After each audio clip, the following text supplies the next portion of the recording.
Are you on the edge of your seat? Because we're about to sound off with Kevin Williams, covering today's latest trends in location-based entertainment. Brought to you by the LBX Collective, your community to connect, engage, and inspire. All right, everyone, let's buckle up. All right. Well, welcome everybody to Sound Off with Kevin Williams. This is number 111 for February 24th, 2026. Kevin, how are you doing, sir? I'm doing well, Brandon. How are you doing? I'm doing great. Yeah, this is going to be a long one. We got a lot of great things to cover and talk through today. So let's, as usual, start off with changing my mind. So what is it this day? Well, we touched upon it a little bit, a couple of sound offs and opens and shuts ago, but it needs to be said, the esports side of our sector has kind of got very quiet, and I still feel that it has a part to play in the overall opportunity for our sector. We see our friends at Incredible Technologies investing further in their pseudo esports support of their Silver Stripe bowling platform, as well as the success that they've had with Golden Tee. We have Play Mechanics with the huge success that they have with their Big Buck Hunter. And we also have other examples that don't really get the publicity from the trade of successful esports deployment within facilities. And, you know, we were just talking about this particular slide, or rendering, you know, being an indicator of a prospect that had big opportunities but only delivered one site permanently.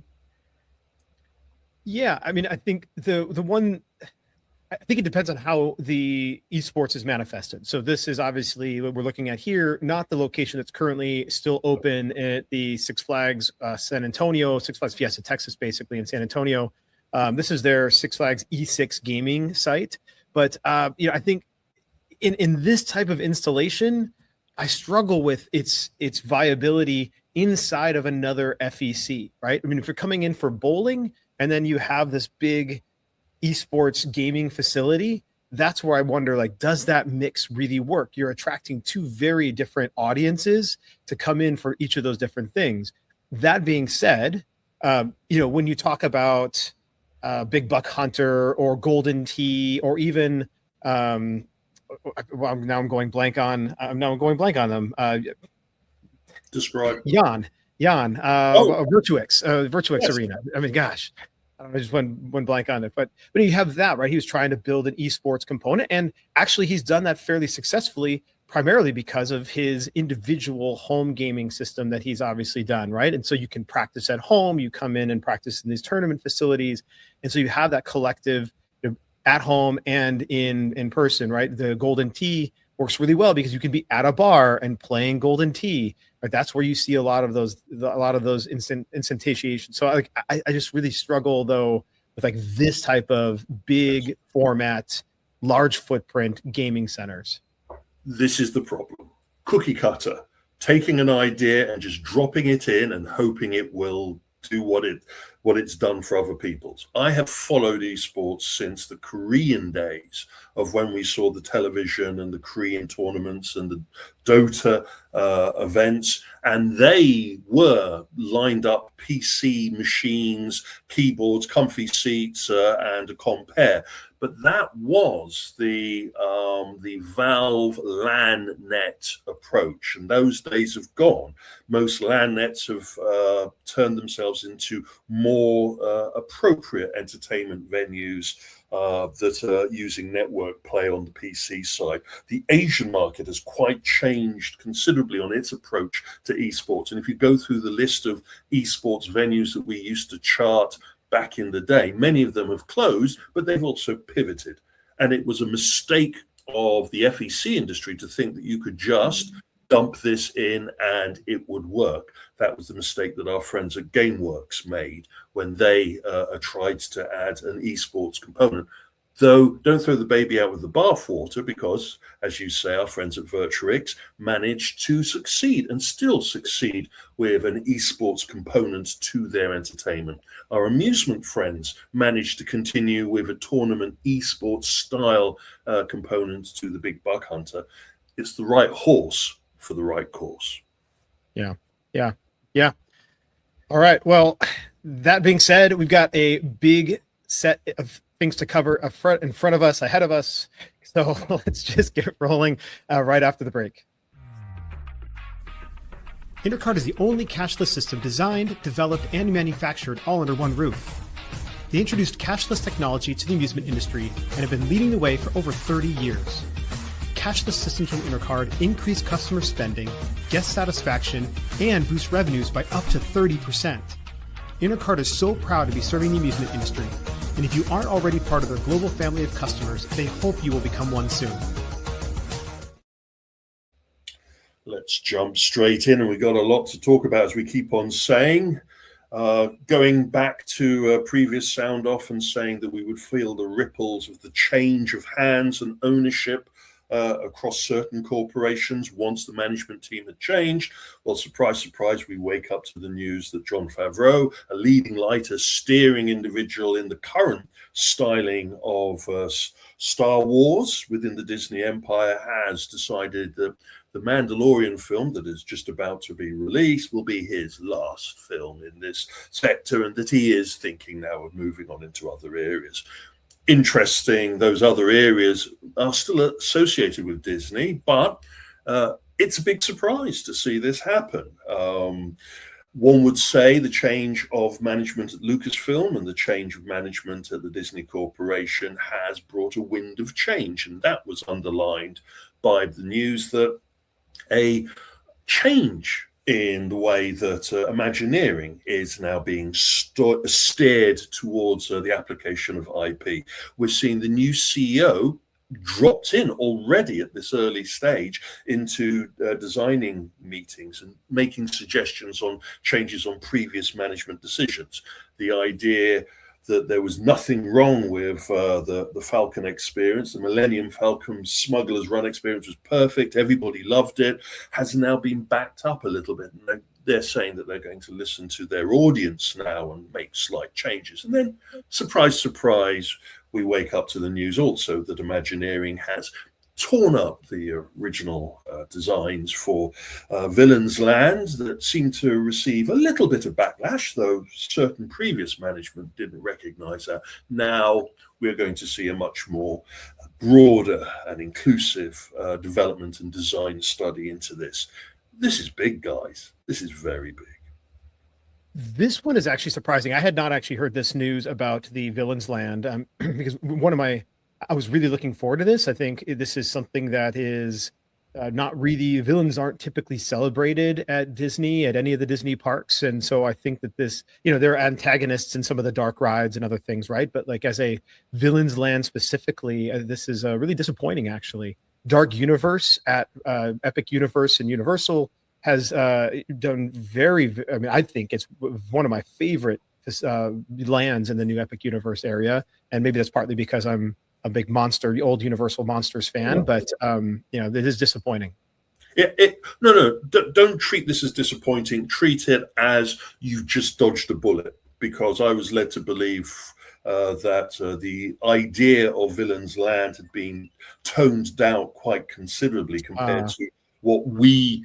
Now, it's a long time ago since I was an Imagineer, but even when I was at Imagineering, there was a concept for a Villain's Land being muted and being thrown around and being designed and discussed under the Eisner tutelage. And to see Bob Iger kind of accept this kind of concept and then have the Villain's Land presented as kind of a watered down approach was a little bit of a disappointment, but we had to accept that was the current management. The new management seems to be pivoting back, even to the point of seeing Michael Eisner actually involved in some discussions with the new Disney management.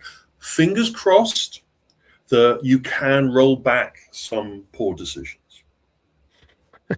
Indeed. and taking the helm to make some new decisions. We've touched upon the changes that shaped Chuck E. Cheese with the departure of David to, we didn't know at that time where he was going, and now we wake up to the fact that he has jumped into the next big opportunity for his illustrious talents, and that is to try and turn the ship of state of Topgolf. This is the first time I had a press release from Topgolf that actually mentioned a swing suite. I had a cardiac arrest. So, obviously, new broom and new focus. And we look forward to the team that he'll put in place. Yeah, I think if there's somebody who, at least in the current C-suite world of all the different venues and brands that are out there, that is somebody who can come in and take a brand that's been struggling and turn it around, it is David McKillips. And so let's hope that he has as much success here at Topgolf as he has had at Chuck E. Cheese over the years. And obviously, not that TC Entertainment has made 100% home runs along the way during his tenure, but he certainly had a good number of home runs there. And so Topgolf needs them desperately. It's more about the team than the individual, but we wish him a lot of luck in finding the right team to support his efforts. Dave & Buster's. I was surprised that not a lot of media services reported this, but it is what it is.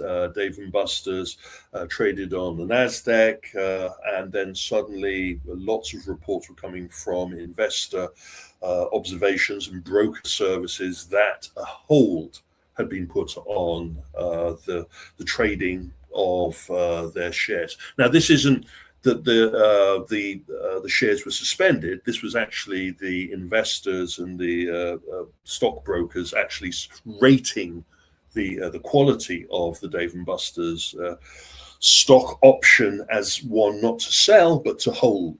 Now, that usually means that there's a lot of anger, and most of that anger seemed to be over the failing to hit any of the revenue earning expectations that the company had been making over the last few months and years.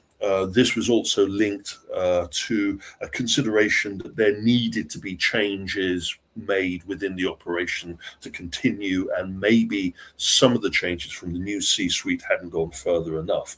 Just to put this into perspective, the valuation of the company at the point of being held was 500 million. And then when you put that into perspective, that they paid 800 million for the acquisition of Main Event, it kind of is a concern that the boat anchor is weighing down the boat considerably. We are waiting to hear of major developments within Dave & Buster's to address a lot of the issues, and I think we will get a full disclosure in the coming weeks, if not months, regarding what's going on.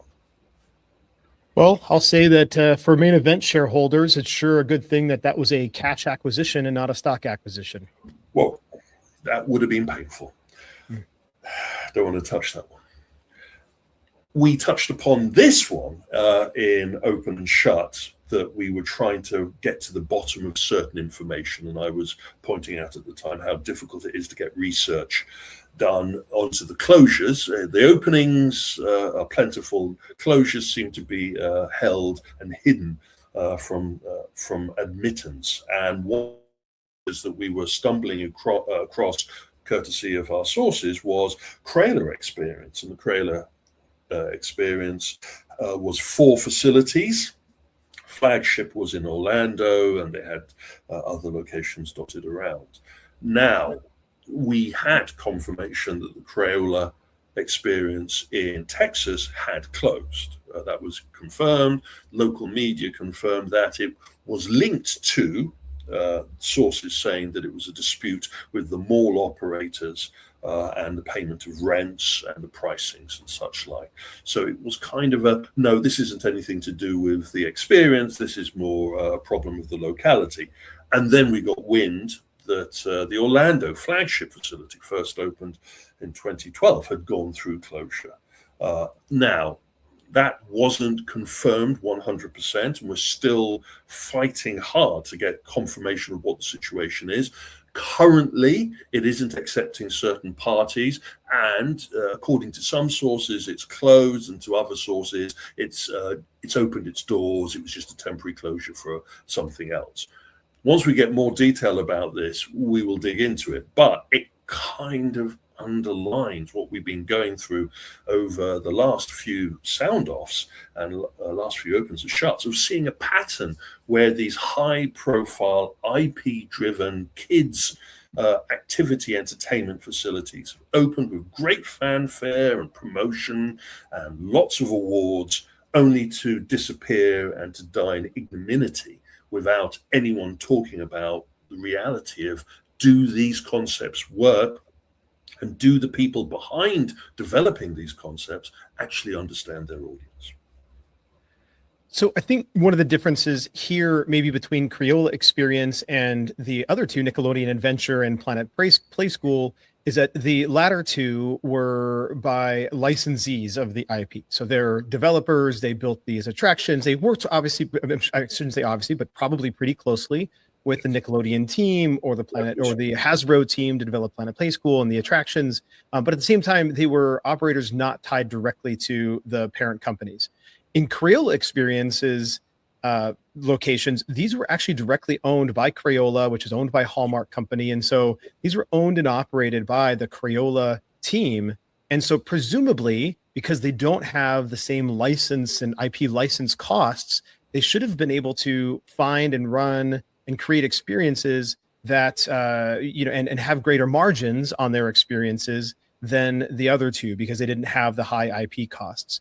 And so, the question here is it a matter of the cost of the IP, or is it actually something that has to do with maybe the age demographic actually that these types of more interactive experiences are targeting? So you could argue that all three of them, these concepts, share one common denominator, and that common denominator is that even though the IP owner was involved in the process in one level or the others, they were dependent on consultancies. Even the Crayola Experience had a large number of consultants and advisors directing them on the best approach on this. And sometimes the blind can lead the blind.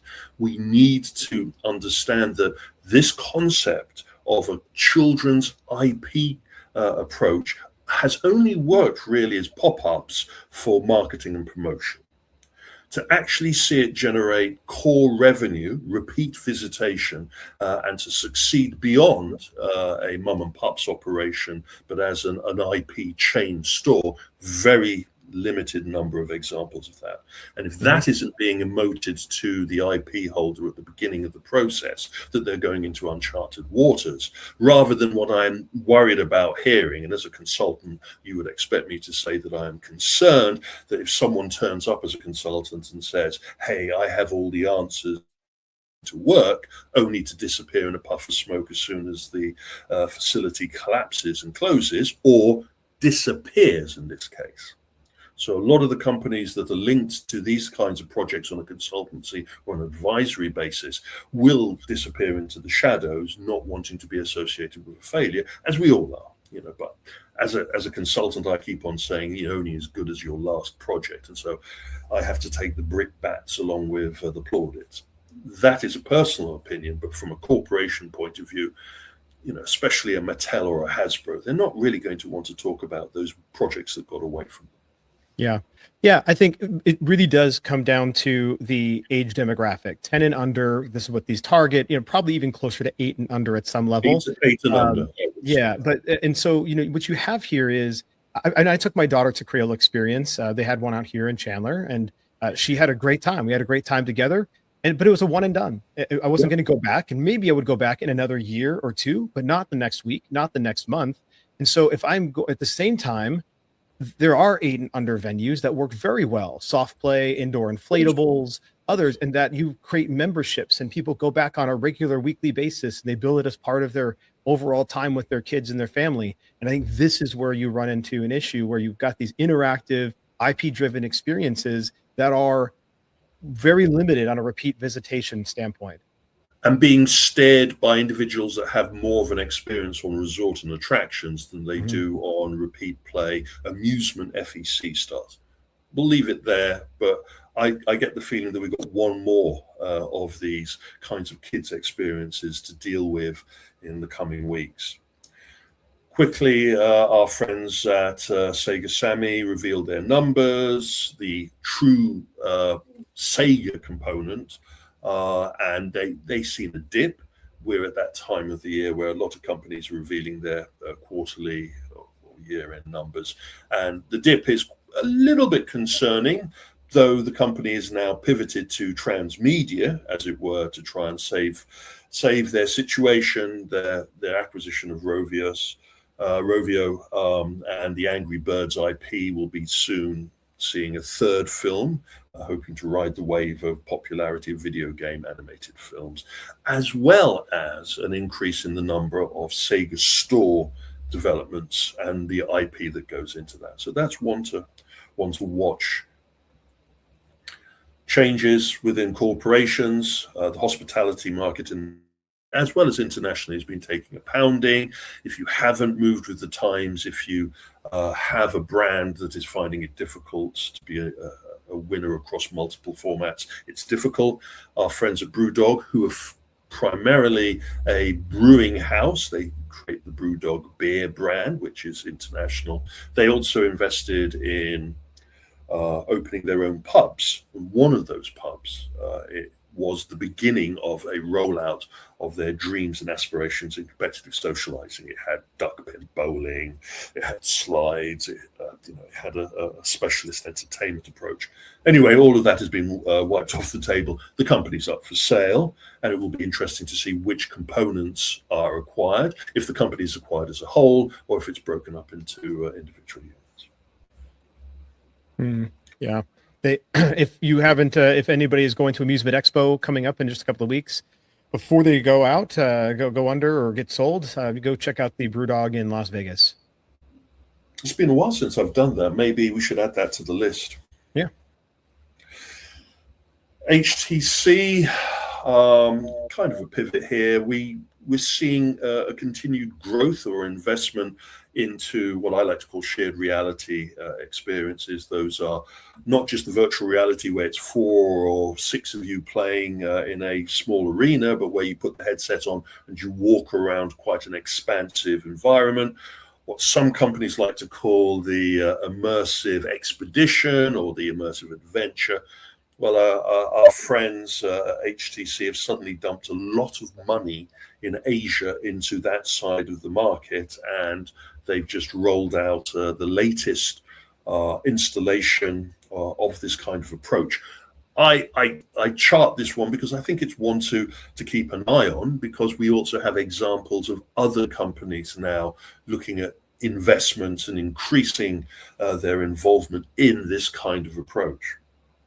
Thank you for the video, Brandon. On screen now is their video of the experience, the Little Mermaid. I find the graphics here, it's one of those videos that mixes real people in the virtual environment. I wonder how closely that mirrors what the actual experience feels like. Though that said, these one and done virtual adventures seem to have found an audience. Yeah, I do wonder about this. I mean, one, the graphics are actually relatively mediocre, and I don't know if they were intended to be this, but it looks like almost like late 90s VR type, really blocky graphics. Yeah, and so, again, don't know if that's just the effect and look that they're looking for. And, I do wonder, right? I mean, it's a 45-minute experience. Is it just a walkthrough experience? It does look like there's some level of storytelling and maybe some interactivity, like I'm somewhat controlling or trying to some discovery there. But yeah, well, it'd be interesting to see how well it does once it gets out there. And it's that kind of 45 minutes walkthrough experience. So you buy your ticket, you go in a group, you walk through the experience, you're out the other door, past the merchant area, and that's it. Do you come back? Do you bring your friends to do it again? That's the big question. And our friends at Felix and Paul, they have a proven track record. They launched their space experience in Canada that traveled around North America and Europe. They then have redeveloped this concept, mixing virtual reality with a walkthrough experience to do Interstellar Arc, which has opened at Area 15 and is on our bucket list to do while we're out there. And they've walked away now and said, this has been a huge success. We've got ticket sales out the wazoo. We're now looking to find strategic partners to take this concept and roll it out as we did with space into other localities. So I believe that there's a model here. I wouldn't be surprised if Fever doesn't get involved with that, but that's just speculation on my part. I believe very strongly that this is a much easier ticket sale to put forward in the current VR situation than, so we say, some of the other approaches to audience-based VR. That said, in coming sound offs, we'll have more information about that split in the market. I think that it would be very interesting for Fever to take this on. This seems like right up their alley at some level. However, at the same time, I'll say I think they need to be very careful, whoever is looking at this, to take into account the Las Vegas trap. The fact that they have been successful, but they've been successful in Vegas at Area 15, where there's already an enormous amount of traffic that flows through on a regular basis. And it is traffic that doesn't rely on repeat visitation. It's traffic that relies on people continually coming to Vegas to visit for conventions and for fun, etc. And so they can very quickly fall into the trap of this is successful. But I think it can be successful depending on the location that they go into. And if it's a location that has a lot of high traffic, high tourism, then yes, I do believe that this is something that could do well. Issues with this particular concept is it is very specifically themed. So you're going to need to have the right location or the right city. You're going to have to find the right space, and there's not those many sizes of venues available unless you go down the ABBA experience and build your own in a parking lot somewhere. And the other argument about this is, as you touched upon, the Vegas pixie dust. I would love to know how our friends at Luminarium are doing with their space-based experience in comparison to what Interstellar Art has been achieving. Again, more locations for our fields trip in a couple of weeks' time. Really weird one. This one, weird in a good way. If you're not familiar with David Lloyd's sports fitness facility, David was a very famous tennis player who then pivoted into the business world of opening up his own sports and fitness facilities, as well as his own tennis club operation. That rolled out into a very successful multi-million-dollar chain of sports venues internationally. And then he's been involved in other projects. One of these other projects that he's suddenly revealed his involvement with is the real David Lloyd Sports Garden. This is a indoor and outdoor monster. It's considerable coverage. Over 200,000 square is the indoor size of this specially created indoor environment. Outside, you have everything from the go-karts to the tennis and pickleball, which is also repeated indoors as well. But we also have the competitive socializing. My magical phrase of the bowl of spaghetti thrown at the wall, this is it. This is the marriage of sportstainment with amusement and competitive socializing. It's a vast project. I was really lucky. David took some time to sit me down, pat me on the head, and walk me through exactly what they are intending to do. And ground is already broken. The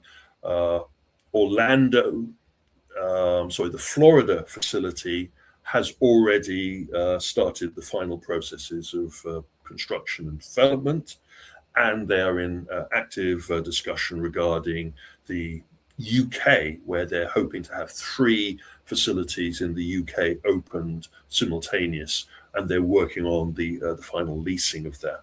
This is this is quite a considerable move into the competitive socializing market, but also merging that with sportainment.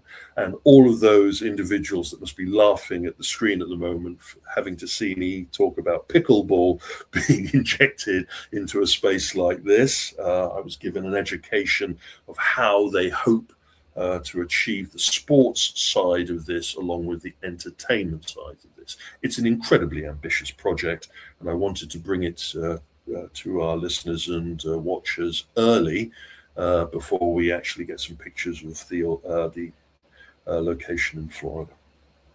Yeah, for those of you who are just listening, we've got a video playing from their website. There's obviously not a whole lot of detail yet. But this is, they've basically crammed an enormous amount into this facility, like an insane amount. And I will say that inside and out. Yeah, so it is pretty impressive. It's obviously this big inflatable domed thing, but the type of attraction mix is interesting here. And one of the things that I really did appreciate about this, besides the fact that they have they've got roller coasters and more pickleball and paddle courts outside as well as inside. Zip lines and ropes courses and everything else. So it's really ambitious. Yeah, and now I'll say though, this one of my biggest frustrations about this is when they try to bring paddle and pickleball into an entertainment facility. But this really is meant to be, I think, hey, let's go and hang out for an afternoon with the family. The parents are going to go play pickleball. The kids are going to go run around on the ninja course and the soft play and the ropes courses and everything else. And we're all going to grab some food, maybe some dinner or some lunch at the same time. And so I think that in this type of scenario, when you have this is almost like a sportstainment meets entertainment, mini amusement park at some level.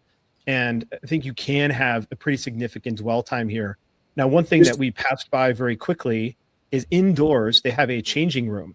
And so this is also something that I think is missing often in these pickleball and paddle entertainment venues, is the fact that you don't have the ability to, after I've just got sweaty playing pickleball, I can then go change into some other clothes, go have a beer and lunch, and then maybe go race some go-karts or go on a roller coaster with my kids. Or vice versa. I've just had a real fun time in the go-karts, and then I do the overalls that I've been racing in, and I'm going, I don't feel, I wish I could have a shower. I wish I could freshen up. These are the concepts. It's one of the things that we were talking about with our friends at Toka Social, about they do have that capability of, you do have changing rooms if you want to put on your proper shoes and play in different clothes to the clothes that you turned up in. This is leading very heavily on the experience that David has from his fitness and exercise and sports component. This will be an underlining merger of sportainment and entertainment, and it will either prove or disprove many of the theories that we've been holding dear. I call this the kind of the area 15 of the sportstainment side of the business, where our friends at area 15 have become the immersive experience distinguisher. One to watch, and I wanted to bring it to our audience's attention. Just for those that are interested, I try and now include the new and the established companies into the Taurus of Hell. The Taurus of Hell is actually going to be going through a little bit of spring clean in a couple of weeks' time as I readjust it to some of the trends that we're seeing in the market. Perfect. All right, well, coming up after the break, we'll continue digging into some more trends. Power up your game floor with Arcades by Allen One. Whether it's perfectly pouring drinks in Dr. Pepper Soda Slam, grabbing official Butts on Things plushies, or defending cities from attack and missile command recharge, Allen One has something for every venue and arcade floor that will delight your guests. Each game is also enhanced with Major League Esports, a free app that tracks player top scores and brings guests back to your venue for more. Visit allen-one.com to learn more. That's allen-one.com. Thank you, Allen One, and into the trends. Thank you to our audience out there, our loyal audience now, I have to salute them. We asked and they supplied. And so we have examples of the Logan Arcade in operation. No broken machines. Heart attack on my part. Yeah. So the first picture also gave us an example, gave us the information of who the arcade distributor is of these mint machines, and I managed to be able to speak to the company in question. They're going to give us a little bit more detail. Hopefully we can fit in a quick chat with them in detail before we get roped into the chaos and confusion of AEI, but if not, we'll do that afterwards. Free play machines, though these machines have coin mechs on them, they have applied tape to them. And in some of the other terminals, the machines are there. Interestingly enough, next door to hand sanitizers, which raised a very big eyebrow of me, because I know that hand sanitizing liquid and joysticks don't usually mix well, but sworn on a stack of Bibles, all of the machines that were in operation at the facility were working. So hats off to Hometown Arcade, who are behind that, and we hope to have a little bit more information.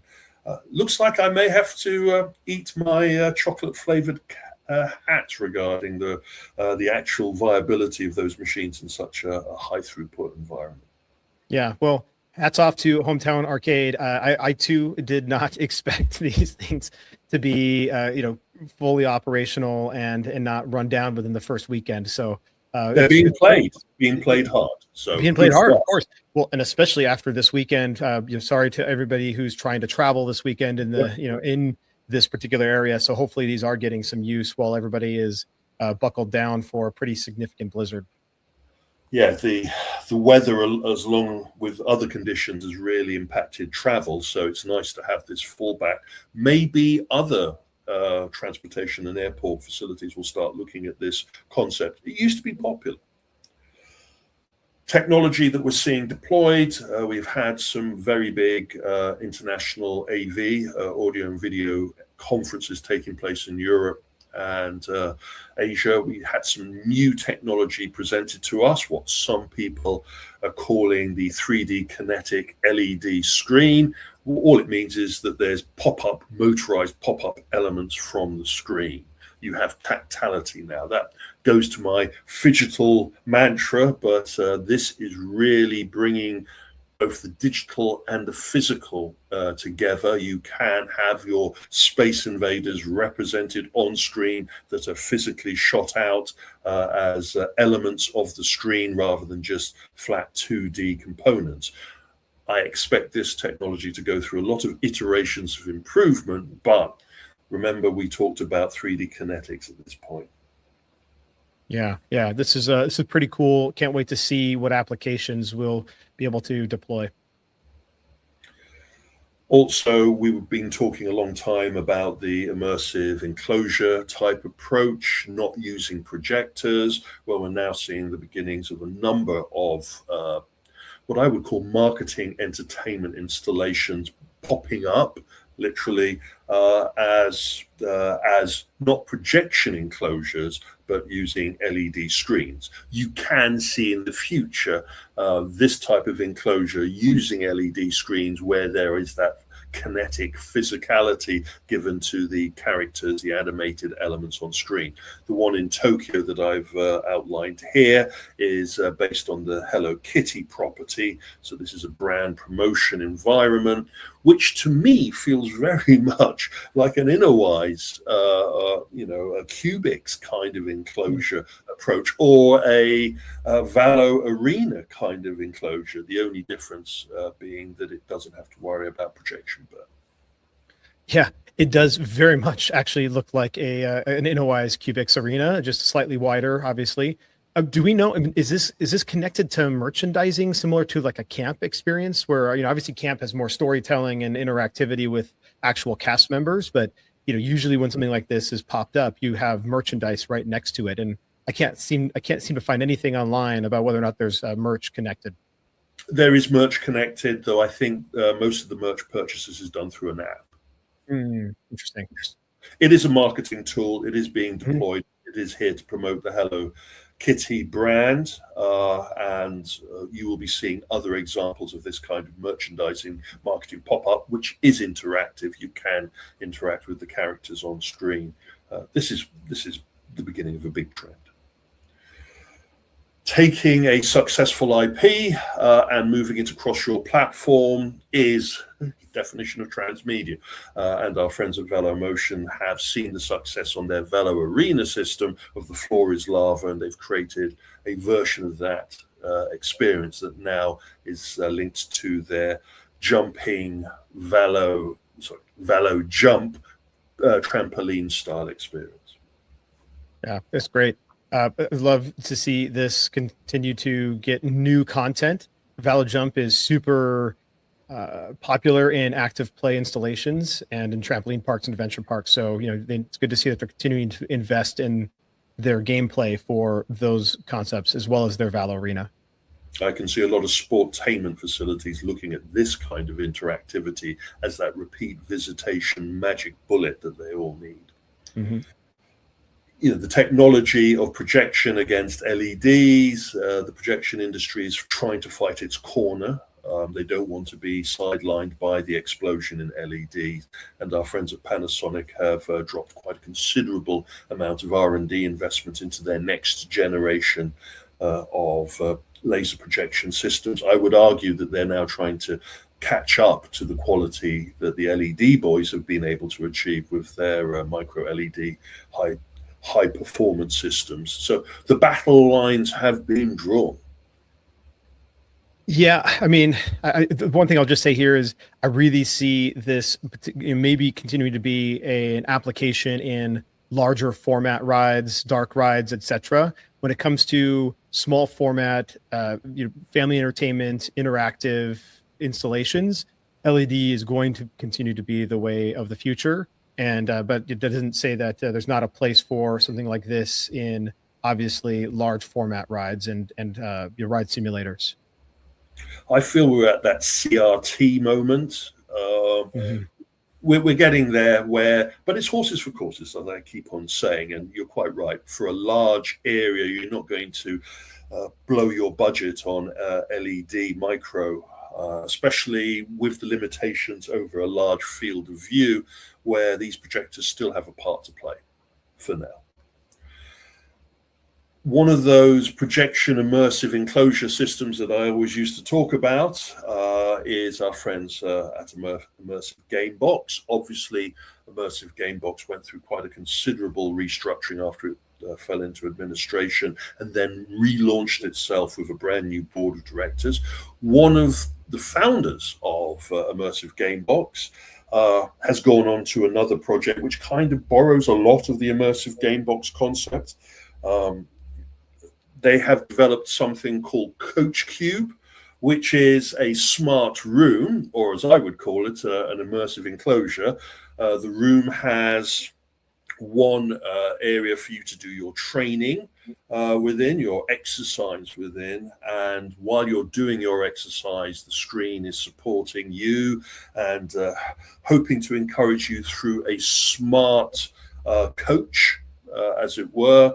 And that coach is using machine learning or AI to see how you're doing with your exercise regime, what your background core activities are. So it's a smart curator, a smart coach, a smart trainer being supported by visual stimuli of this immersive environment that can also track your movement. It is a way to try and sell the concept of the next generation fitness experience. We wish this new company a lot of luck, because we know how difficult the fitness sector is at the moment, especially looking at the changing in their audience post-COVID. And I'm just wondering how much of a crossover from Immersive Gamebox this Coach Cube really is. Well, if you are anywhere near Clapham Junction in London, then you can give it a try. That's where the first initial location is. Down the road, and I wait to get sweaty, but we'll have to fit that in with all of our travel at the moment. Quickly through the IP, and IP has never been more important in the crossover into the location-based entertainment sector. Games Workshop woke up and prior to the big announcements that were coming this month due to the shows that were going on, they turn around and say, oh, well, we've decided that we're going to get into the Netflix house business. And they've admitted that they're going to be opening in Washington, D.C. for next year, 2027, a Warhammer attraction. This will be a facility with multiple immersive rooms linked to the Warhammer 40K IP. They're riding the wave. They already have Warhammer stores that are used as retail venues to sell their board games and their other merchandising regarding the universe of Warhammer 40K. They also have in development with Amazon a Warhammer series. It's kind of in limbo a little bit at the moment. I was told that Henry Cavill was involved directly with that, and then a lot of the dates of when it was going to be rolling out have been pushed around a lot. But I assume that by 2027 that will be out, and that will be another vehicle that will help promote. This is the transmedia approach to the business and riding on your IP and deploying it into location-based entertainment writ large. Yeah, this will be interesting. I mean, we already have obviously Warhammer Space Marines for VR for zero latency. So it'd be interesting if they are really just, if they're going to use a zero latency as a partner to bring in here, or if they're really developing their own Warhammer attractions to go into, or entertainment to go into this space. Obviously, there'll be heavy retail and merchandise here as well. But be interesting to see what level of entertainment they bring in. Washington, D.C., flagship facility. It's going to be one to watch, though I think it will be a crowded market by 2027 with other companies throwing their hats in the ring. It's that Gender moment, and it was kind of synergenic with what was going on, as we'll talk about in a minute. But our friends at Gender, latest partnership, business agreement. Kobayaki, they are well known for their miniatures based on IP from manga and anime. A lot of their miniatures are also found as prizes within some of the crane machines or claw machines within the facilities. They're a very collectible item. I would actually say that they're kind of like a Warhammer with the toy and collectible range. And this is, a fantastic development for Gender to have direct control and access to this line of prizes that can populate the machines within their facilities. It's all very symbiotic. And we learned a new word. Gender has revealed a little bit more about how they're going forwards with their business developments. They're not just buying every company around, but they're also now developing the companies that they have brought into the fold. And digital transformation, DX, is a phrase that I will touch upon in a later sound off. And the reason why we were talking a lot about IP from the toy side of the sector is that we've had 3 of the largest toy shows taking place at the beginning of the year. We had the London Toy Fair, we had the German Toy Fair, and then the big one, we had the New York Toy Fair. And IP was aplenty, and IP making transitions into other levels of engagement. The Mario film was a big bone of contention here. It's the latest film in the series. It's getting a lot of hype, a lot of interest. Hitting the screens in April the 3rd in the series, and bang, we have seen the ultimate transmedia Taurus. Really, we have seen a arcade game go to a video game, go to a movie, go to a theme park, and now a toy based on a arcade video game character. Your brain explodes. And Universal were pushing this very heavily, how important this kind of toy set from Jax is going to be. It is the Lego moment that I would call it if I was talking about toys, but it is a very strong pivotal moment that we're seeing even before the films come out, how much that certain of the toy manufacturers want to have this as IP. How many more video games are going to go through this? I've already talked about what Sega's proposing to do with Angry Birds. We need to be part of this bandwagon. Why we are not pushing in the location-based entertainment a Super Mario Galaxy based marketing plan now, because we would have had to have started it now to be able to ride this wave, is beyond me. And maybe it's a factor why others in our in the location-based entertainment industry want to do it themselves rather than depend on other industries to do it for them.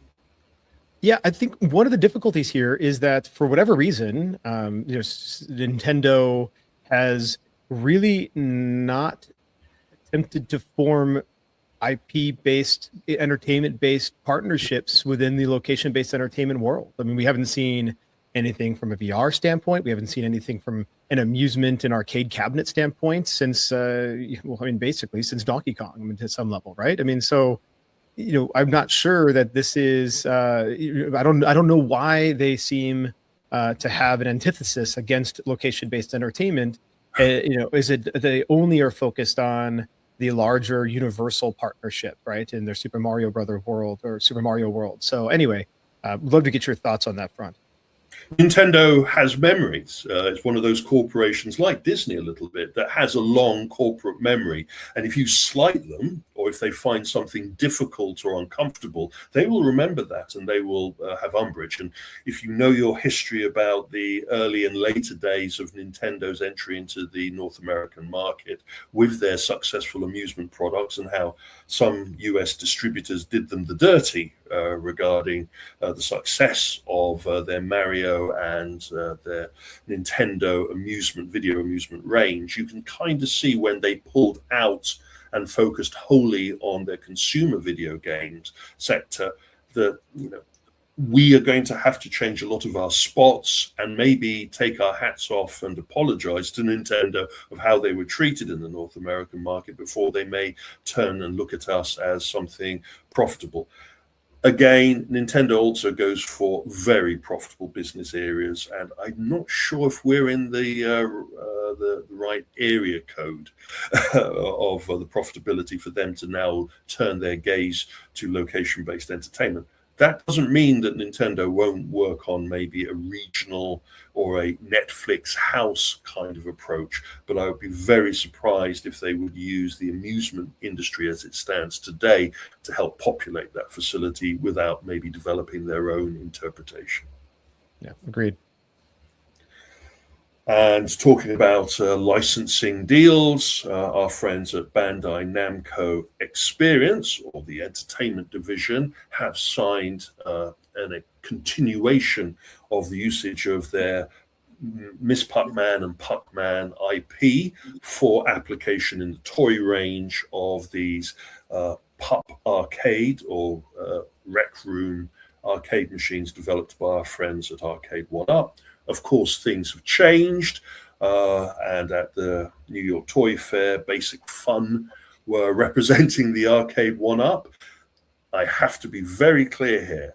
Basic Fun has acquired selected assets of Arcade 1-Up. Those people saying that they have 1-Up are incorrect. It is selected assets, and those assets are still being defined at the moment of what they want and what they don't want and discard. And it was a big surprise to see an arcade machine, in their unique style that wasn't an arcade machine. So a lot of the super fans of Arcade 1-Up were shocked to see a Sonic the Hedgehog arcade machine, knowing that this was never a thing. This is a kludge of various of the Super SNES and other Sega console properties put into its own unique cabinet. It looks very compelling. It looks, it looks like a strong acquisition, though those fuddy-duddies that are fanatics about accuracy in the arcade sector were losing their proverbial hair. All that said, lot of camera footage, a lot of interest from the trade regarding this. And I think this could point to basic fun being that adult in the room regarding how to move forward with Arcade 1-Up.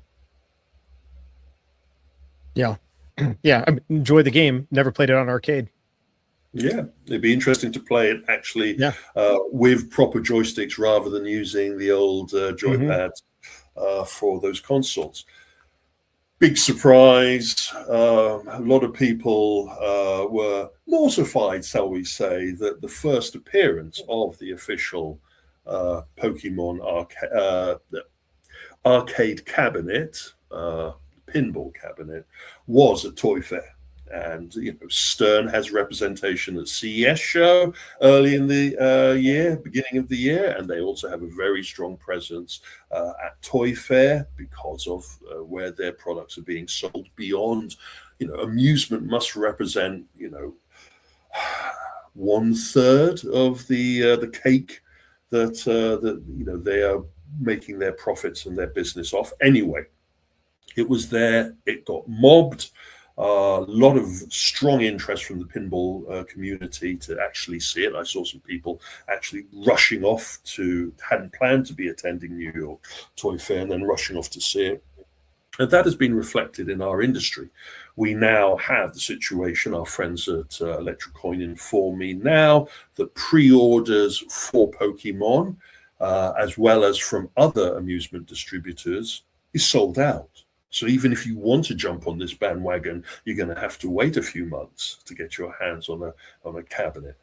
This could be the biggest amusement product of the year, and the amusement trade hasn't woken up to it yet. No question about it at all. It will be. And an example of how big Pokemon still is, for all those individuals that were telling me that Pokemon wasn't that important, we see social media gurus and influencers holding four-day events to sell one mint condition Pokemon card for $16 million. Whatever your feelings about the individuals involved or the price of the card or anything, it just shows that Pokemon still touches the audience, the zeitgeist, very deeply. And I wouldn't be surprised if someone came out with a reinterpretation of Pokemon Go at the moment. It would be another big hit. So, bear this in mind. Riding some of these IP opportunities early can guarantee that you're in for the big numbers. And then, of course, the last of the big toy IP being deployed into the wider market, our friends at McDonald's turned around and reported that they dodged a bullet. They had expected to see same store sales to go down for the end of the year, but they actually saw them rise to a 2-year high, and they put that down to running the Monopoly game at their stores, as well as the Grinch meals that they were supporting with toy and merch. That is just another example of having IP come in and save the day regarding flagging sales. Moving on and quickly to wind up here, we had the Deal show, the Dubai Entertainment Amusement Leisure Exhibition. It's been going for 32 years. This has been a pivotal show, the same way that the London show that we attended offers a very unique chance for operators and distributors in that territory to see the machines that they're going to have to make bids and orders on towards populating their facilities for later in the year. Deal acts as a very strong bullywhig towards operators that will not make the trip to the US, a chance to see the products that are out there that they can consider for the vast UAE business sector as well as the Saudi sector.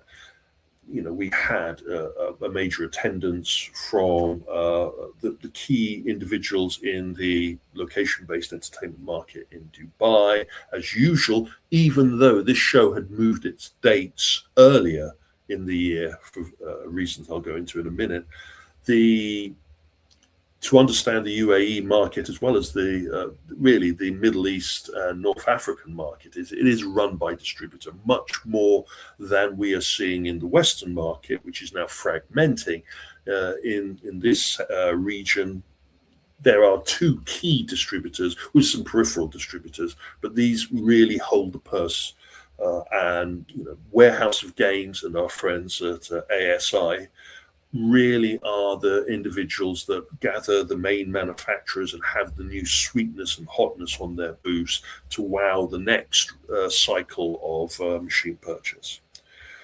One of the interesting things we saw from ASI was their major pivot or support the growth of a second business cycle to them, of that of pushing products that are targeting Generation Z and fundamentally trying to offer competitive socializing. And that is the key focus, the key trend that we were seeing from the exhibitors at this show. We had bowling companies there, as well as all of the other competitive socializing manufacturers being represented. Virtual reality was there, but nowhere near in the numbers that we had previously seen. And it was interesting, of the three Western VR products we've all seen before from our friends at Sega and LAI, we also had a number of the Chinese exhibitors. And remember, the Chinese corporations find it easier to exhibit at these events than to go to the North American events. And they were pushing what I would say older generation VR. And that kind of was telling that there was still no core innovation on the show floor here beyond tethered VR experiences, either using a motion base or a gun mount. Very telling. And that kind of level of stagnation is not something I would expect. And we're now, all eyes are trained on the AAA show later in the year in May. Towards where is the VR innovation, if it is going to come from the Chinese sector.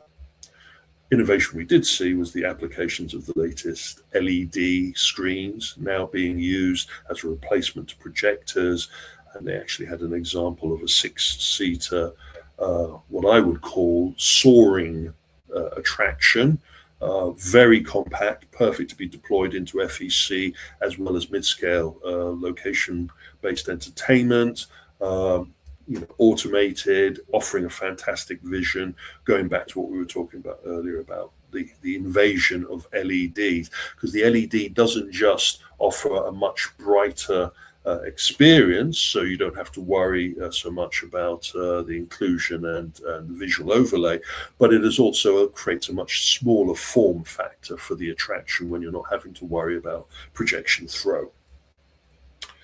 And then finally, at the end of Deal, we had the big announcement that the organizers of the show, who've been running it for the last 32 years, supported by the Dubai government structure, as a linchpin show for the sector, turned around and said that they have taken the decision to transition the responsibility for the exhibition to a new organizer, a company called Global Links, who I have never had any dealings with at this point in time. And the main reason for that impact is really where we are. And where we are is the reason why Deal had to move to February rather than its usual March location is because the 20-pound gorilla turned up. And our friends at IALPA launched last year their IALPA Expo Middle East, and they took the decision to start this first event in Riyadh, in Saudi. And they're taking over the end of March and April with their show, and this has decimated and caused confusion through the region.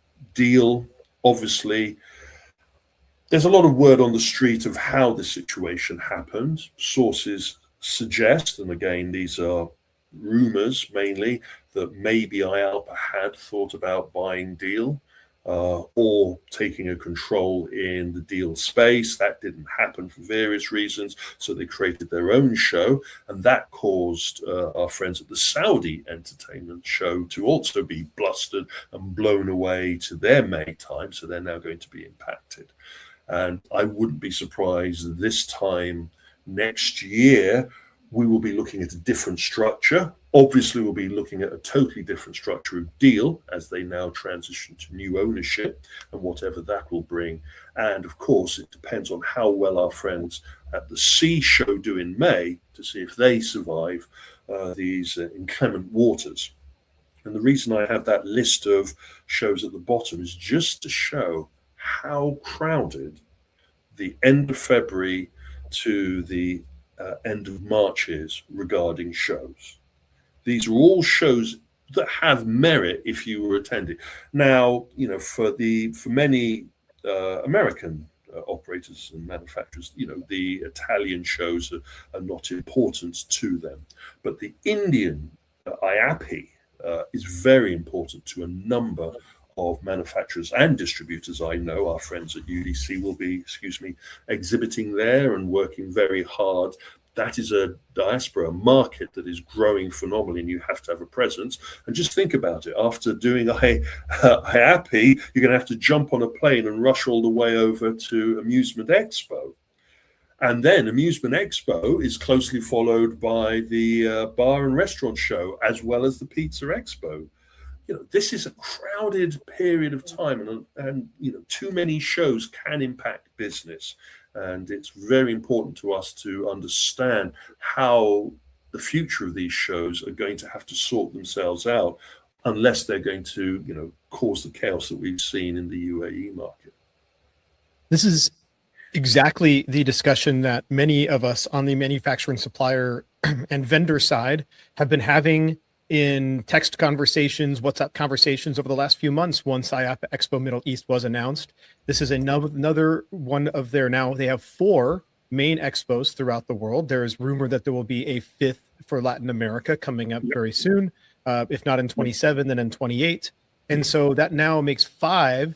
If you want to be a global exhibitor, it makes 5 IAPA expos you have to go to, in addition, currently, to all of these, to many of these others, depending on what you are, right? If you're an amusement distributor or manufacturer, you very likely have to be at every single one of these if you want mass distribution and growth. And so it is creating complexity and difficulty. And I wouldn't be surprised if the prior organizer of Deal saw the writing on the wall and decided to exit while they could to this Global Links organization, knowing that very soon, I would be surprised, Deal is a thing of the past as IAPA Expo Middle East really begins to supersede it.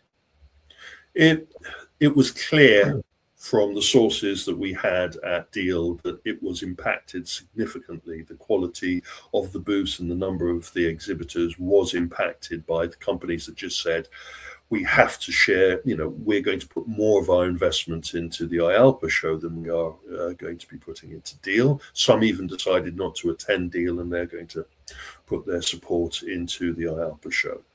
That £20 gorilla, if it has 5 shows, you know, you're not going to be sacked from a large corporation for only supporting IALPA shows and maybe sending representation rather than exhibition space to the other shows. And that is going to have a serious impact on the buying habits and on the structure of the market.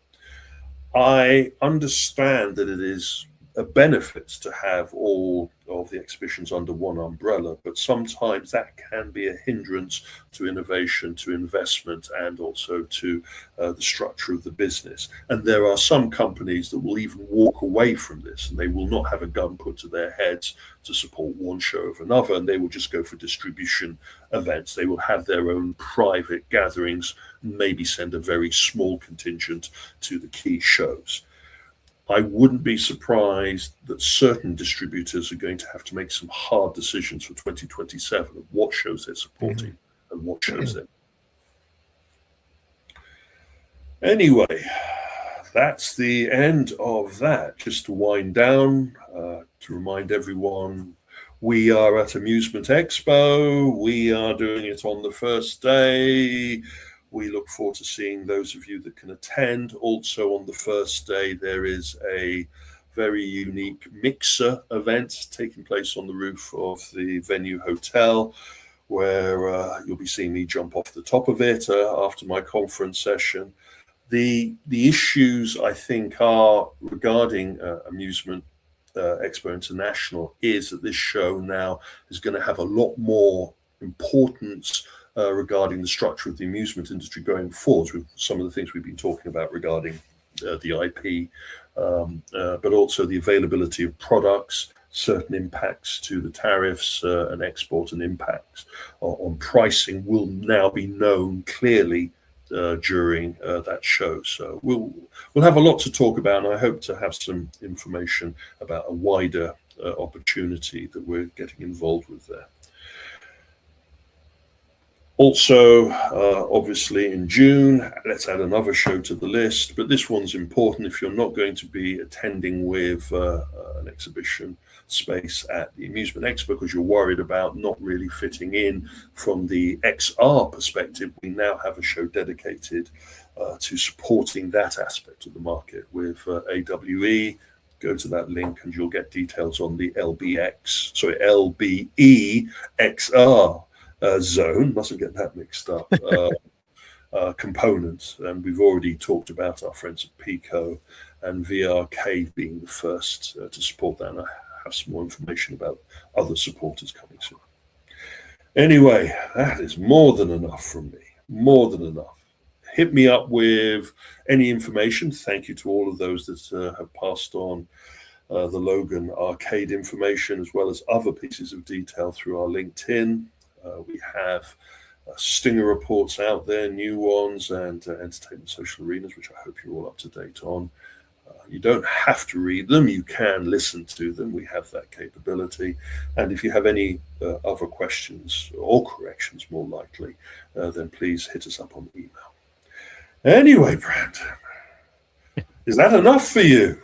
Oh, no, I mean, it was excellent. And just one last thing to add on, there will be a virtual arena coming out tomorrow, Tuesday, the 24th. Well, actually, I say tomorrow. We're recording this the day before. It will actually be coming out the exact same time as this right now. So if you haven't subscribed, go ahead and subscribe. And then, if you miss it because you just learned about it today, well, then go ahead and subscribe so you get the next one. But you can still go online to lbxcollective.com and read up the latest virtual arena. So with that being said, I think that is everything for today. And yeah. Yeah, let's hope it calms down a little bit. But I get the feeling that this is just the beginning of the roller coaster. Absolutely. All right. Another great sound off. We'll see you in the next one.